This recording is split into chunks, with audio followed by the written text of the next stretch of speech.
This is a segment where we take a look at a board game based on an IP, and I tell you if the IP and the mechanisms to match. Today we're looking at Marvel Remix. You're going to shuffle up your 2 decks, your Remix and your villains. You're going to take 1, 2, 3, 4, 5, 6 Remix cards on 1 villain. In order to score, you got to have a villain card in your hand at the end of the game, and a hero or an ally card. So, otherwise on your turn it's very easy. You can take a card from the top of the deck, and then I have to discard another card. Or I can take a card from the villain deck, and then have to discard any other card. Yes, I can have 2 villains, but I have to discard a card.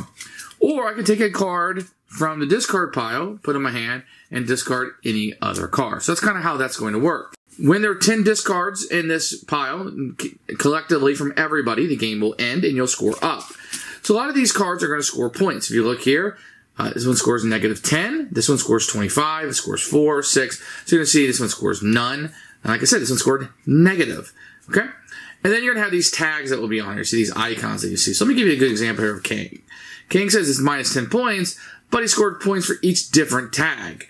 So if I had a card like this in my hand, let's say I only had these cards, which you wouldn't, -10, but you get 15 points for King just for these. So that would be a net of 5. So you can score a lot of points with King, but he doesn't give you any off the bat. As you can likely tell, Marvel Remix is just a retheming of the game Fantasy Realms. Now, some of the powers and cards have been changed. I feel like this version is a little bit focused. To be honest, from a gameplay standpoint, this is my favorite version of Fantasy Realms. I haven't played the Star Trek version, but this one right here is the one I prefer. On top of that, it has a Marvel theme that I really do enjoy.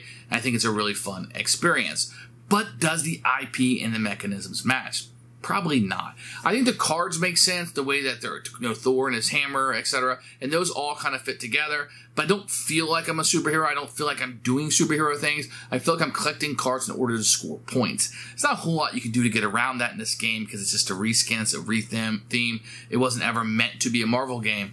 But it's still a great game. The Marvel theme does pull my family in, and it's been a win for us.